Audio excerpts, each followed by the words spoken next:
Hello viewers, welcome to our channel. నేను మీ Charan Parimi. BJP ఈ మధ్యంతర ఎలక్షన్లలో మునిగిపోతున్న నావా. బీజేపీ తన మొత్తం పవర్ అంతా కోల్పోయి తన సీట్లని ఓట్లని అన్నిటిని కోల్పోబోతుందా? సో ప్రస్తుతం చూస్తూ ఉంటే కొన్ని సర్వేలు ఇదే చెబుతూ ఉన్నాయి.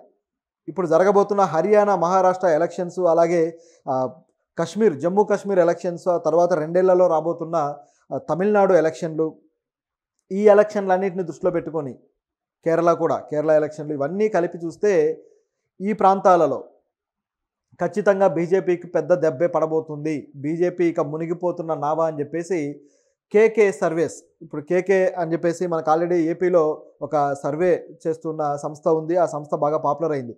మొన్న ఎలక్షన్స్లో ఏవైతే రిజల్ట్స్ ఉన్నాయో ఈ రిజల్ట్స్ని దాదాపు మోస్ట్ యాక్యురేట్గా చెప్పిన సంస్థ ఏదైనా ఉందంటే అది కేకే. కిరణ్ కొండేటి అనే వ్యక్తి దాన్ని నిర్వహిస్తూ ఉన్నాడు. ఆయన కొన్ని ఇంటర్వ్యూలో ఇవన్నీ పంచుకున్నాడు అనమాట. ఇప్పుడు బీజేపీకి సంబంధించి జాతీయ స్థాయిలో ఆయన చేసిన సర్వేలో ఏం తేలింది, ఏం జరగబోతుంది అనేది మనం ఇప్పుడు చూస్తే, బీజేపీ మొన్నటి ఎలక్షన్స్లో కాస్త గట్టి దెబ్బనే తింది. దాదాపు 400 సీట్లు మాకు వస్తాయి అని చెప్పేసి అబ్కీ బార్ 400 బార్ అని చెప్పేసి నినాదం ఇచ్చారు. కానీ అది ఫెయిల్ అయింది. కేవలం 200 సీట్లు మాత్రమే గెలుచుకొని ఆ తర్వాత కొద్దిగా మిత్రపక్షాలతోటి కలిసి ఏర్పాటు చేయడం జరిగింది. ఈ ప్రాసెస్లో బీజేపీ అనేది కొన్ని రాష్ట్రాల్లో దెబ్బతిందనేది అందరికీ క్లియర్గా కనపడింది. అయితే ఇది ఇక్కడతో ఆగలేదు. మోదీ ఈ 100 రోజుల్లో కూడా ఆయన చేసిన పరిపాలనలో అనేక విషయాల్లో నెగిటివిటీ మూటగట్టుకున్నాడు. అనేక విషయాల్లో మోదీ ఫెయిల్ అవుతూ వస్తున్నాడు. ఈ టర్మ్లో కూడా ఆల్రెడీ ఆయనకు ఫెయిల్యూర్ దెబ్బ తగిలిన తర్వాతనే ఇక్కడ దాకా వచ్చిన పరిస్థితి. నిజానికి మొన్న కూటమిలో ఇండియా కూటమి ఏదైతే ఉందో అది కొద్దిగా కలిసికట్టుగా స్ట్రాంగ్గా పనిచేసి ఉంటే ఎలక్షన్ ముందు ఇంకాస్త ఎక్కువ సీట్లే గెలుచుకొని ఉండేది.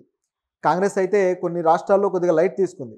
ఇంకాస్త గట్టిగా పోరాడి ఉంటే కనీసం ఇంకొక 15-20 సీట్లు కాంగ్రెస్ గెలుచుకునే అవకాశాలు అయితే ఉన్నాయి. కానీ దాన్ని పోగొట్టుకున్నారు. అలాగే మమతా బెనర్జీ కావచ్చు, ఆప్ కావచ్చు, చాలా చోట్ల విడిగా పోటీ చేయడం వల్ల అక్కడ ఆ కూటమికి అనేది మేలు జరగకపోవడం అనేది కనిపించింది. నిజానికి అది సరిగా జరిగి ఉంటే, వాళ్ళ స్ట్రాటజీ కరెక్ట్గా అమలై ఉంటే మోదీ మూడోసారి దెబ్బతినేవాడు. అయితే అక్కడ అవన్నీ ఫెయిల్ అయ్యాయి. మొత్తానికి బీజేపీ స్ట్రాటజీలు కొంతలో కొంత వర్కౌట్ అయ్యాయి. అయితే ఇప్పుడు చూస్తే మాత్రం అది కూడా ఉండే అవకాశం లేదు. కొన్ని రాష్ట్రాల్లో పూర్తి స్థాయిలో బీజేపీకి దెబ్బ పడబోతుంది అని కేకే సర్వే అంటుంది. వీళ్ళు చేసిన జాతీయ స్థాయి సర్వేలో తేలింది ఏంటంటే, హర్యానాలో ప్రస్తుతానికి బీజేపీ ఉంది. ఈ బీజేపీకి పూర్తి స్థాయి వ్యతిరేకత ఉంది. మార్జిన్ కూడా కాదు, గట్టిగానే దెబ్బ పడుతుంది అని చెప్పేసి అంటున్నాడు. నిజానికి ఇక్కడ కాంగ్రెస్, ఆప్ రెండు కూడా విడివిడిగా పోటీ చేస్తున్నాయి. ఇటువంటి టైంలో మరి బీజేపీకి ఎలా దెబ్బ పడుతుంది, ఓట్లు చీలుతాయి కదా అంటే, నిజానికి రైతుల ఉద్యమం, గత సంవత్సరం జరిగిన రైతుల ఉద్యమం ఏదైతే ఉందో గత ప్రభుత్వ కాలంలో, అదంతా కూడా హర్యానా, పంజాబ్ నుంచి వచ్చిన రైతులే చేశారు. సో ఈ రైతులకి కేంద్ర ప్రభుత్వం మీద పీకల దాకా ఉంది. ఖచ్చితంగా ఎదురు దెబ్బ తింటారనేది ఇక్కడ కనిపిస్తున్న వార్త. అయితే ఒకవేళ ఓటు చీలి కాంగ్రెస్కి, ఆప్కి వస్తే వీళ్ళు పోస్ట్ అలయన్స్గా ఏర్పడబోతున్నారు అని చెప్పేసి కనిపిస్తుంది. అంటే పోస్ట్ ఎలక్షన్ అలయన్స్గా వీళ్ళు ఏర్పడతారు. అప్పుడు కలిసి గవర్నమెంట్ ఏర్పాటు చేసే అవకాశం ఉంటుంది అనేది కనిపిస్తుంది. అంటే ఎలక్షన్కి ముందు లేకపోవచ్చు, కానీ ఎలక్షన్కి తర్వాత మాత్రం అలయన్స్ ఉంటుంది. సో ఇది ఒక యాంగిల్. దీంతోపాటు జమ్మూ కాశ్మీర్లో చూసుకుంటే, జమ్మూ కాశ్మీర్ పరిస్థితి ఎలా ఉందంటే, మోదీ గారు అక్కడ శాంతి భద్రతలు ఏర్పరచామని, అక్కడ అనేక కొత్త కంపెనీలు వస్తున్నాయి, ఇంటర్నేషనల్ కంపెనీలు వస్తున్నాయి, G20 సదస్సు కూడా అక్కడ నిర్వహించడం జరిగింది.